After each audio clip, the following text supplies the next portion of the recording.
This video is brought to you by HalloCasa. Our tool transforms independent local real estate agents to global real estate agents. Create your own profile for free and get contacted by international investors. Sign up with the link in the description. Hello and welcome everyone to our 202nd session of HalloCasa. My name is Michael and today I'm talking to Ali Attar from Paris in France. Ali is the co-founder of Realtyna, a tech powerhouse that has supported over 12,500 real estate brokers and 35,000 agents across the US, Canada, and through more than 200 MLS integrations. Realtyna delivers end-to-end web and mobile solutions, enabling agents and brokers to build scalable, SEO-optimized, tailored platforms to their markets. With nearly 2 decades of experience, Ali and his team have become trusted partners for real estate professionals around the globe. He's also one of the minds behind Paris Paradigm, the first ever performance-based compensation model for buyer agency. This consumer-centric framework enhances transparency and eliminates outdated practices like sub-agency and dual agency. With the inverse commission spectrum, Paris Paradigm adapts to both buyer and seller markets, bringing fairness, compliance, and innovation to every real estate transaction. It's fully aligned with a NAR settlement, allows agents to activate within days, and provides educational tools, dashboards, and certification pathways for agents and buyers alike. Ali is also the visionary behind the NEGOTIATOR Network, a groundbreaking initiative redefining buyer representation, and by introducing the inverse commission model, the negotiator role flips the traditional commission structure, ensuring the better the deal a buyer gets, the more the negotiator earns. This laser-focused buyer-first approach enables professionals to advocate exclusively for the buyer, creating a truly aligned and trust-driven relationship. Ali, thank you so much for your time today. Why don't you introduce yourself to our audience? Thank you for having me, Mike. My name is Ali Attar, and I think to introduce myself, I should say that we, and always I emphasize on the we part, because whatever we did, like it was like a group work, teamwork, like me, my co-founder, Labadi, my great team. We are actually focused on the crossroad of real estate and tech. So we are there for a reason, to basically make their life better for the consumers and at the same time for the real estate professionals. Like I think in the past 17 years, our mission has been this. And basically we focused on the tech side to see that if we can actually that real estate professionals they need for their daily work. And after a while, we understood the industry in a different way. We understood that basically there are pain points that we can address. And it can actually goes beyond just tools. So that's why we focus on the negotiator program and Paris Paradigm. You are challenging certain models, and you also, in a way, in a bit like provocative way, you say it's outdated. Give us, for everyone who has not that much of idea of how the incentive programs normally work for real estate agents and brokerages, maybe we start there and you give us an overview. What is actually right now the status quo which you're challenging with the Paris Paradigm? What's right now common when we talk a normal real estate transaction? Yes, actually, you move to the eyes of to see the basically problem from the eyes of the consumer, not exactly first from the eyes of the real estate agent. Like that's important too, but let's actually move to the consumer point of view. So consumer point of view, let's say you are a buyer. At this moment we have two, as you mentioned, status quo, one in US, like Canada, we have MLS, and the other one, you can see that in other countries. Let's just start with US and Canada as the most organized, basically real estate industry in the world. They have very organized system. We know that very well because of the existence of the MLS. US, they have a totally different mindset when it comes to the leasing agency and seller agency, basically, and having exclusive seller agency contract. Now, the idea here is that from the eyes of the sellers are usually protected in the US, right? They have proper contract in place. Seller agents, seller brokers also are protected. They actually have that contract in their hands to make sure that their efforts are get compensated in the right way. Sellers, they don't need to find 5 listing agents to get the maximum exposure for their property. So basically, they sign only with one listing agent, and listing agents invest their time and even sometimes money for photography for proper listing of the property to make sure the seller gets the best money for their property. And their interests also somehow aligned. Think about it, like the seller agent sells the house for they wants to sell the house for the best possible number, right? Because they get paid for that. Right? They are getting submission on total price of the property. So that's all set. And that basically having that kind of neat seller agency contract in place, like having one listing agent listing your house in the MLS, that's actually giving you as a seller good advantage from the eyes of the consumer again, good advantage to trust someone during the whole process and make sure that someone is really defending your interest, not because you can trust them, not because you know them, but because of the system. System actually like works that way. So in other countries, going again about the listing agency, going back to the countries, like we unfortunately we don't have most of the countries they don't have exclusive listing agency because they don't have MLS. Means that if you have a property and you want to sell that property to get the maximum number of offers, maximum number of like basic maximum exposure, what you do, you go to 5 different shops, real estate boutiques, like ask them to list. And each of them, they have a separate isolated network. So this way, you are not signing with one, like basically you are not giving your property to one listing agent to have the maximum exposure already. You have to work with 5 different agents. Now, from the eyes of the consumers, we should have MLS in other countries to solve this pain point. I'm talking about the still sellers. We are not the buyer part yet. We are talking about sellers. So sellers, they have to basically like list with multiple brokers because there is no MLS. In US, because MLS has mass syndication, you list with one broker, you already get the maximum exposure. You don't need more. You cannot get even more exposure by listing with several agents, and you already have the contract in place. Now, let's move to the eyes of the buyer. Again, US, Canada versus other parts of the world. Other parts of the world is like total chaos. Most of the buyers are unrepresented even. Like they don't have even buyer agent.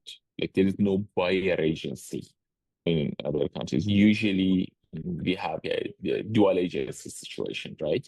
You have the listing agent working actually for the seller, and this dual agency actually is the person who gonna tell the buyer, who is gonna show their home to the buyer. They are working for the benefit of the seller, means that they want to get the best buck for the property. So they are actually and naturally and legally and ethically, they are against the buyer interests. They are, by all means, think about it. The listing agent is not working for the buyer, right? Why they should even think about what's the best for the buyer, right? They are thinking for the seller. It has like a clear conflict of interest, but still, this is the system. If you want to buy a house in, for instance, let's say France, most of the time are going to go to the listing agent, show me this house. They're not working for you. They are actually like working for the seller. And that's it. That's how it is. So you see the flaw now when we are talking about international market. There is no buyer agency. Now in US, we do have some sort of buyer agency. I'm gonna put it in quota because buyer agency in US like has its own flaw. Still, it is like buyer agency, like people they call themselves buyer agents. But how they get paid? Again, we have like ethics in place, we have morals, but like all of that side, how they get paid. They are getting paid. This is the problem that Negotiator Network and Paris Paradigm that we are trying to solve by defining it. They're getting paid basically based on the total price of the property and the best interest for them. I'm talking about the financial interest Not, again, I want to emphasize, we're not talking about moral or ethic. I'm talking about just financial interest of the buyer agency. The best thing for the buyer agent is to first close the deal as fast as possible without that much negotiation. So they get paid faster. And the second thing is that basically there is no motivation, financial motivation to negotiate the price down for the buyer or negotiate a better term for the buyer. Because even if they do that, it is going to affect their compensation in a negative way, right? You negotiate a lower price, your paycheck as a buyer agent is going to go down because it is on the total price of the property. Why even first place you should negotiate the price down? Why you should find a problem in the house and say, okay, you know what, this roof has a problem, like reduce the price of the property. You don't have any motivation to do that as a buyer agent. And I'm talking about financial motivation. For sure, there are like lots of buyer agents in US that they have some ethic and they do that. Doesn't matter if it is like against their own financial interest, they are working, they think they are working for the buyer, and therefore I should care for the buyer, right? Now, this issue, as I said, is created, it's the root cause of most of the problems that we see in lawsuits in the US. It's series of lawsuits, like in the US. So basically, lawsuits against dual agents, like kind of lawsuits against designated agency. It's designated agency, like the buyer agent actually is working for the same broker as the seller agent. So basically, it is, again, they are like the name is buyer agent, but actually they're working for the seller. Getting paid, the main lawsuit that actually hit the industry like a couple of years ago, exactly Halloween night, was about the way that basically seller agents, they were motivating buyer agents to bring the buyers to them. So basically they were offering the compensation to the buyer agents and telling the buyer agents, you know what, I'm gonna give you like 2.5%, let's say something. You bring the buyer to me. The buyer agent had no motivation to take the buyer to the houses that was good for the buyer and had a lower compensation for them, but it was better for the buyer. I'm talking about, again, financial motivation. I'm not accusing anyone of anything, but they had the financial motivation to take the buyers to the houses that had best commission for them. And usually if the commission is better, means that house is not really a good choice for the buyer. So the whole like industry went under a huge lawsuit, like related to this model. And they said, you know what, through the MLS, you cannot offset the compensation anymore. You cannot say, I'm going to pay you 2.5% or 2% or something in advance. You should actually go ahead and negotiate it, which is the right thing to do. Like, you should not like sort the properties based on higher compensation for your, like let's say if you are a buyer agent, you should sort the properties based on what is good for your buyer, not what is good for you. And the idea is that basically negotiator program born actually at that moment, like Paris Paradigm born at that moment. The idea was we come up with a completely disruptive idea about the commission and compensation that can actually like align the financial motivation of the negotiator. We call them negotiators or registered trademark negotiators with the buyers. Like they should like actually financially have the same basically like interest, not against each other. In traditional model, they have it like against each other. I'm talking about US and Canada. Now, what happened here was interesting. We came up with a basically like concept as inverse commission. And the idea was basically like the better you negotiate the deal, you're going to create a gap. Basically, you're going to say that the highest estimated value for this property, in my mind, is let's say this much. And you have working seller market and buyer market rules. And then I'm going to try my best to negotiate the better term from this highest estimated value. I'm going to negotiate the fix of the roof. I'm going to negotiate the better price. I'm going to negotiate better terms in every way. And what I negotiate is going to create a gap. So basically, there's a gap between the highest estimated value and what I negotiated and signed for you as my buyer, right? And these gaps, I want part of as my compensation, not on the total price of the property.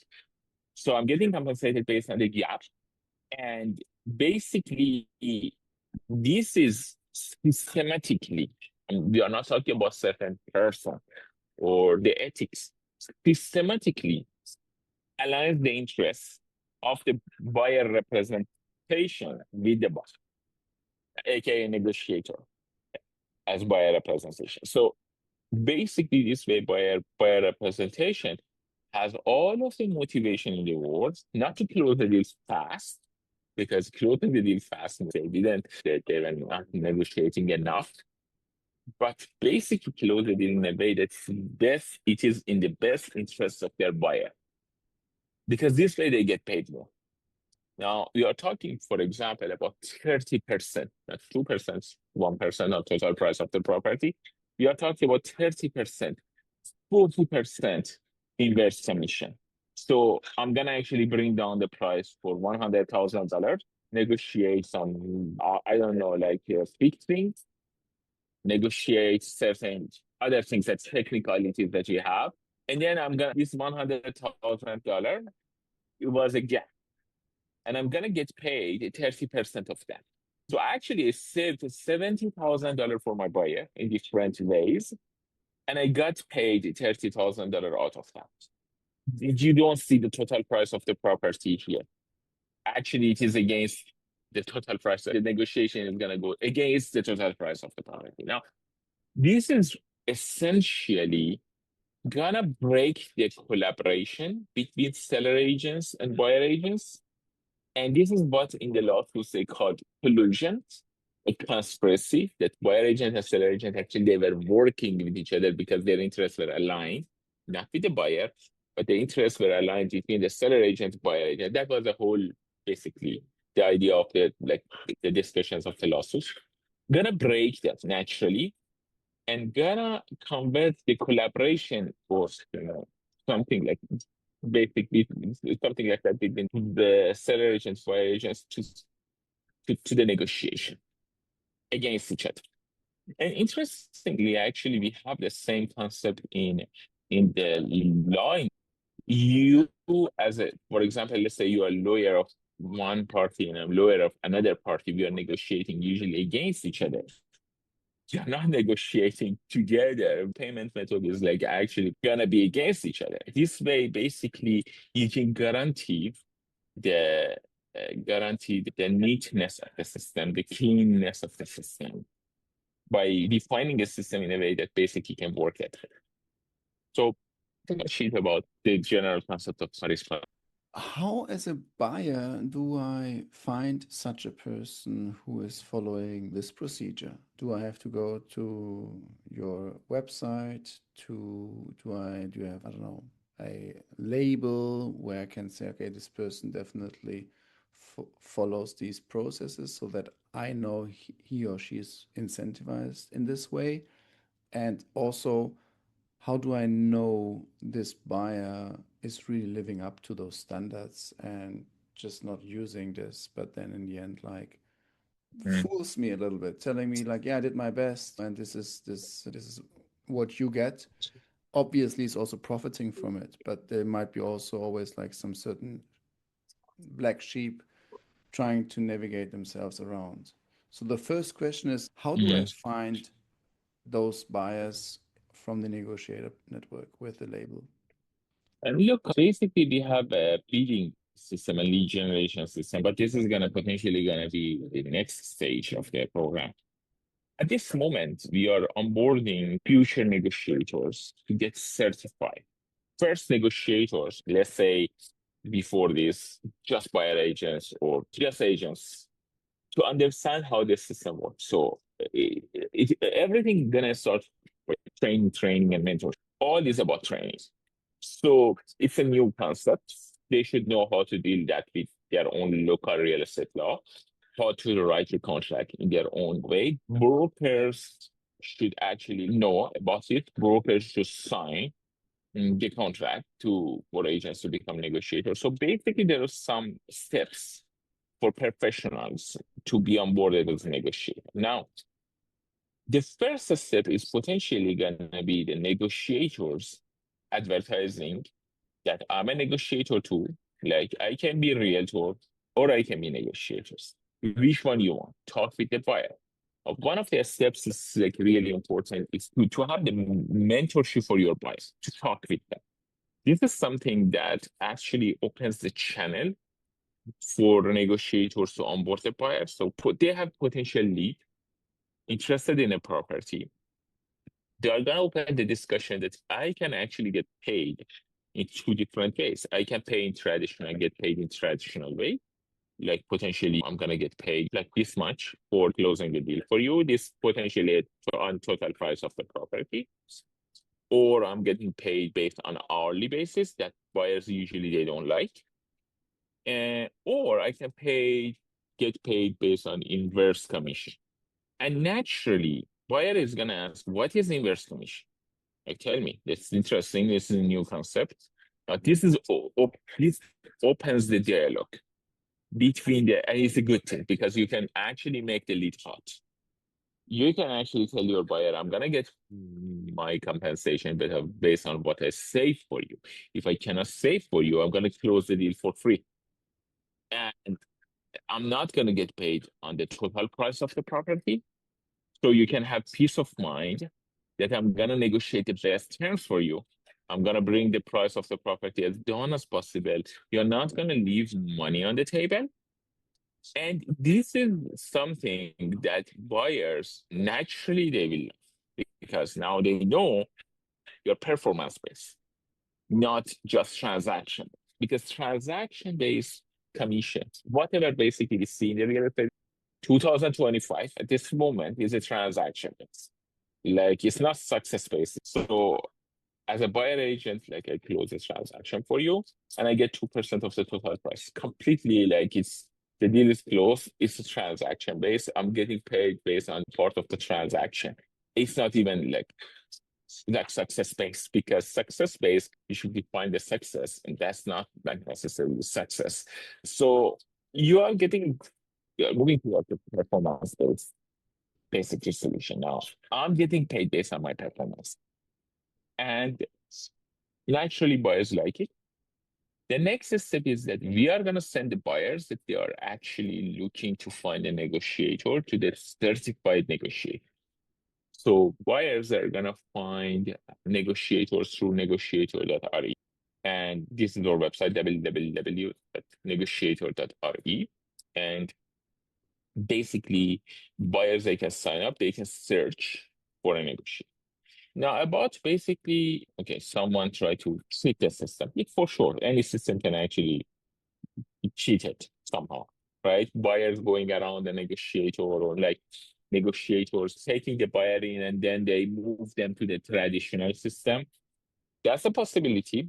There's a possibility. But look, what we are doing, we are actually avoiding proper transactions properly.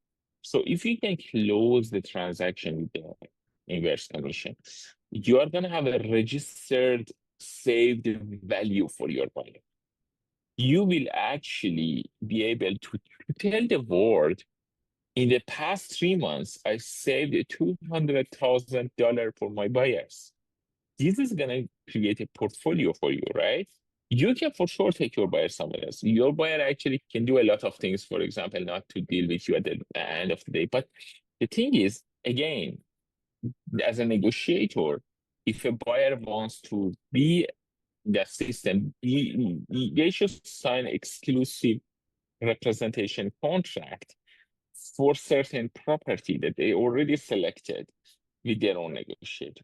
So if negotiator wants to start negotiating, there is exclusive buyer agency contract. And you don't see this even in the US market. Right now, you don't see exclusive seller agency contract. But it is very rare to see exclusive buyer agency contract for certain target property between the representation, like at this moment, agents and brokers, and the buyer. You don't see. That's how actually like a lot of times that happens. That basically like buyers, they ask someone to show them around, and then basically like they go ahead and contact the seller directly, try to minimize some commission or shit. But there's a contract, there's a civil contract. It is basically part of the negotiator program. This is what we encourage buyers and negotiators to do. They can basically, they can actually rely on the system without trusting each other. Because trust, like a verbal trust, is a bad thing. We know that very well. People forget, they always, it's best that basically there's a written contract. And this system promoting that. So that's why negotiator can go ahead, negotiate the best terms for the buyers because they have the mandate through that contract. If you don't have the mandate, what you are negotiating. So that's why actually in the old system, traditional system, there was no mandate needed because basically buyer agents, they were getting paid by the seller agent or by the seller. They named as buyer agent, but they were getting paid by them. They didn't need even mandate from the buyer. Again, another lawsuit that basically threatened the whole industry was about that buyer agents, they are not really buyer agents. They're working for seller agent. They're getting paid by them. They get paid by the seller. They get motivated by the seller. There are some bonuses to close fast. So it is against the interest of the buyer. So this is to change the system to make sure buyers, consumers are protected. And that's how actually the whole system design. In Germany, there used to be discussions regarding the one who is ordering or contracting the agent is supposed to pay the commission. Do you see any tendencies there regarding the legal landscape and where it goes, which might also create like a new dynamic on it to say, hey, I am very sure that we will stick to this model. The buyer will normally, in a traditional way, or the seller normally always pays? Or do you see, from a political point of view, some countries creating a new tendency regarding the commission split? Basically, strongly we feel that after a while, political lobbies, they will see the value in inverse commission and negotiator program. They will see that because most of the current like rules and regulations related to the real estate brokerage services in most of the countries are outdated. Basically, if you are a buyer and you want to have representation, your representation getting paid against your interest. Simple as that. It is on transaction, right? It's transaction based. So they are getting paid on a certain amount of the basically transactions, certain percentage of transaction. That's against your interest. Because why you should pay more? If you pay more, they get paid more. Think about it. Or why they should get paid faster by redacting or completely removing the negotiation for your interests. They can get paid faster, they can get paid more if they work financially against, like a buyer just work against your interest. So think about it that way, and then you will see there will be value for politicians, for basically like lobby organizations, especially for consumer federations or consumer like right protection like organizations to promote this model that buyers they should be able to trust systematically, not personally, systematically trust their representation because the financial motivation is in alignment with their best interest. So we see this getting traction in the next few years through the lobby organizations that they are actually lobbying for the best benefit of the consumers. Absolutely. Right now, you are building the entire platform on the negotiator. What's the next step? What is the outlook for the end of the year 2025 and also going into 2026 for both the Paris Paradigm, but also for the negotiator program? So basically, the main thing that we are focused on is training program, onboarding, or train, like the main mentors, they are actually finalizing the courses that we are preparing. And they are great mentors. They are actually legends of our industry. John Riley he's the one who is managing the group. And then we have other mentors working with him to prepare the courses. And basically, the courses are going to be focus of our program, because before anything, we need to communicate and to tell the world, okay, how the inverse commission works, right? Like you cannot like just launch the program that has something to do with the payment model of the real estate agents without completely informing them, training them about this. So the main focus is gonna be the training program. That's what we are gonna do, and potentially this is something that we can actually like see in 2025 to be launched. And then after a while, after we have enough negotiators, we are going to actually launch an event about like the program, and then potentially talking with the trainers to inform the networks of the agents about this. So the focus this year, beginning of the next year, will be training. You yourself, you have been an entrepreneur for a long time, and before our recording, we talked a bit in private about the struggles, challenges, let's say also maybe personal growth elements which everyone undergoes when creating your own business. What are tips for aspiring entrepreneurs who really think big and want to disrupt a market and maybe also take some risks?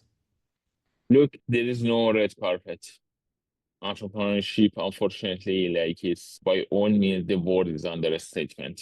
The pain is there. The reality is that when you want basically to create something new, you will face a lot of things that you never thought of. Unfortunately, when we are talking about entrepreneurship, like immediately the shining like part of the success of top founders like Elon Musk or Steve Jobs comes to mind, but no one sees even their pain, the pain that they went through. And that's honest feedback. If you want to disrupt, even that's gonna actually be more, because you are gonna face resistance, you are gonna face people that they laugh at your idea, you are gonna actually just see basically people that they are gonna say a lot of negative things to you. You are gonna face different type of hardships. That's for real. But at the end of the day, if you have the right intention, I believe everything will set itself right. Like now, let's think about the intention. I will tell you some history about why we ended up in real estate.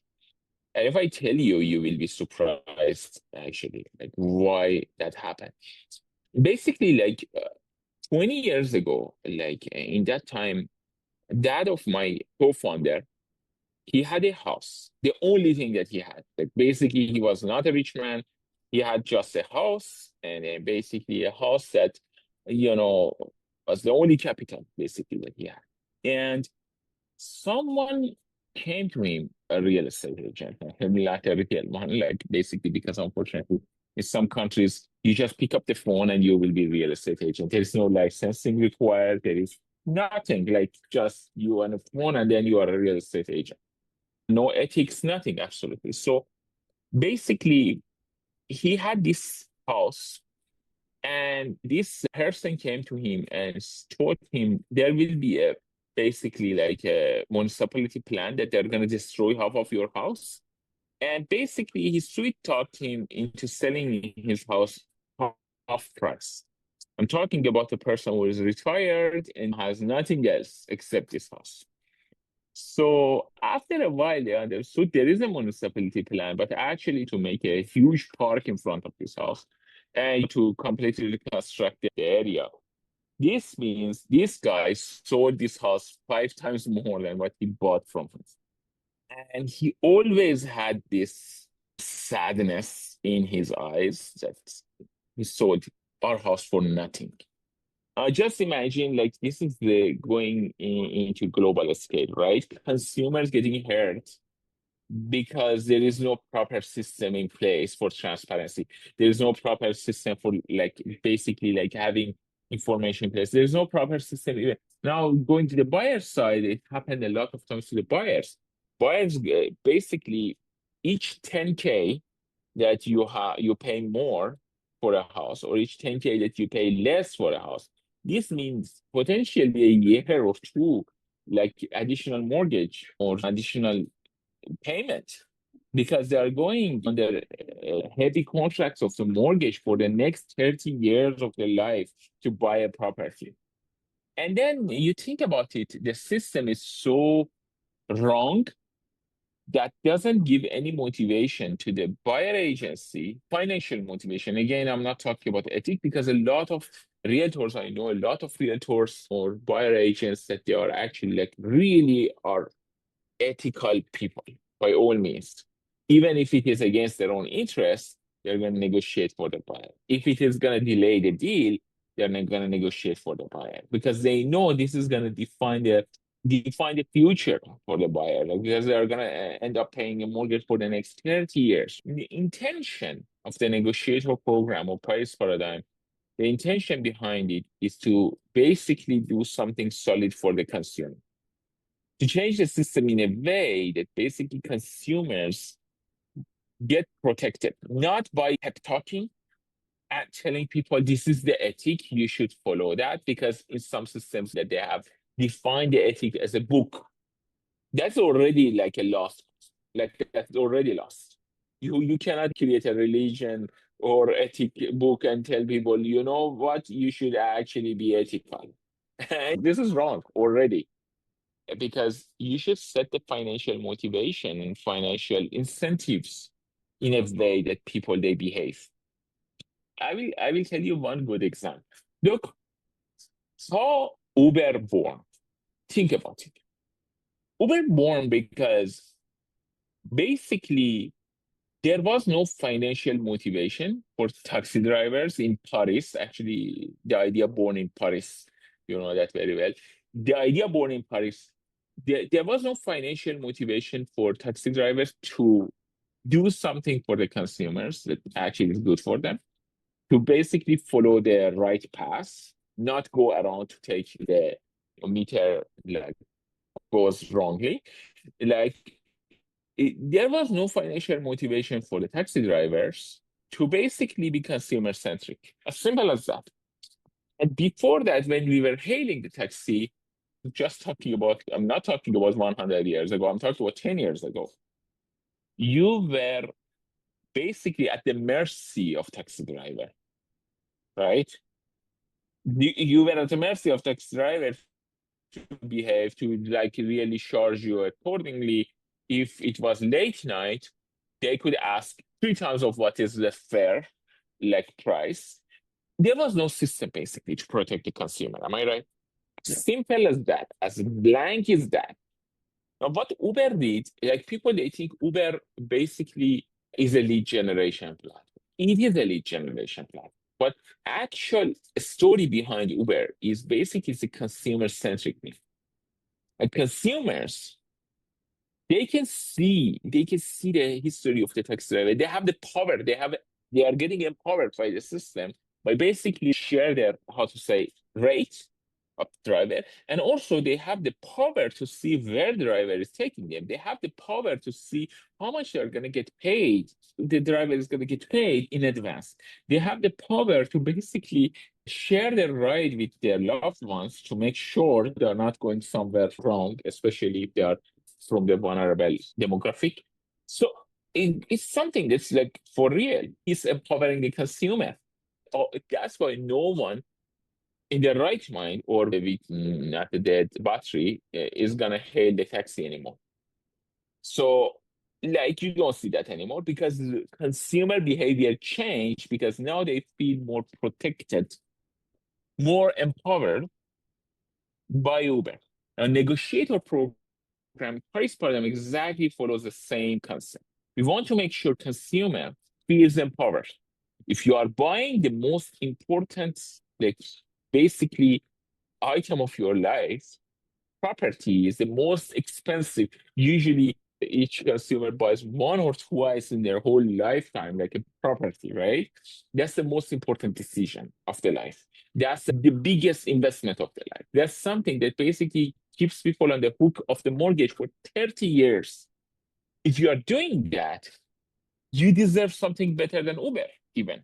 You deserve something to protect you. You deserve something to as a consumer, as a buyer, you deserve a system that actually tells the negotiator, like, negotiate for just 2 days more than like what you're supposed to do for me, get paid more, and save me another 50K. Because if you really like care now about, how much you can save for me, you may really look at this roof and understand this roof like has a problem. Either make them fix it for me or deduct 50K for me. Now no one like in the real estate industry is motivated to do. Even if they see the roof, if they don't have the ethic, like someone doesn't have ethic, why they should delay their commission? They're not going to say anything. Let's close the deal. Let's get the transaction-based fee and done. This is a reality, harsh reality. Now, the idea here is that to set the intention. You set the intention. I was thinking about that of my co-founder. I loved him. He was a poet. He was a very pure man. By all means, he was a Mr. Abadi. He was a pure man. And someone, a crook, called himself agent and like basically took his house out of his hand by just lying. Now we want to make the system this on the buyer side. Maybe in the future something comes for the seller side too, to keep the seller's benefit even better than now. But for the buyer side, we want to make sure the system basically protects the consumer. And that's the intention. Now, you set the intention right, I think all of the puzzles going to come to the right place in the right way at the end of the day. So that's my suggestion for the founders. Set your intention, not selfish one, like something that you can actually do something for the people. And then everything will actually gather together in the right way. Perfect. I like that. Ali, thank you so much for the conversation. I learned a lot. You gave us a very nice overview regarding the current state of the market, of the dynamics, the things which definitely have to be improved in order to also incentivize buyers, brokers to make sure that they are acting as the best voice for the buyer. You also gave us a very nice overview of Paris Paradigm and the origins, and also the overall structure, organization, and also the credibility with the, let's say, top voices and top profiles which are involved in this entire program, opening up new opportunities both locally but also obviously internationally. Then you gave us a structured point of view regarding tips for entrepreneurs and the motivation, the underlying motivation, which always should be to fill a need and to also have a higher purpose and not just try to run after the money from day one necessarily. What is anything else you would like to mention to the audience which we haven't touched upon? I think real estate industry is like a giant system that definitely has a lot of room to improve. So you can think about it like in the tech perspective, you can think about it about basically like a traditional sense, like a business itself, not exactly like tech side. But I believe that real estate industry is like undiscovered opportunity for improvement. You look at other industries, you see the improvement is already done. Like I'm talking about years ago. Each and every industry, basically, like a lot of improvements has been done. Real estate industry, we have lots of like opportunities, and I believe that this is a good motivation for everyone who works with this industry, who cares about this industry. Perfect. Ali, thank you so much. How can people reach out to you when they would like to get in contact with you? Like you can search me Ali Attar in LinkedIn. And that's the best way to communicate. Perfect. Ali, thank you so much. I'm sending the best regards to Paris. It seems to be a beautiful day. And yeah, we stay in touch. Thank you. Bye-bye. This video is brought to you by HalloCasa. Our tool transforms independent local real estate agents to global real estate agents. Create your own profile for free and get contacted by international investors. Sign up with the link in the description.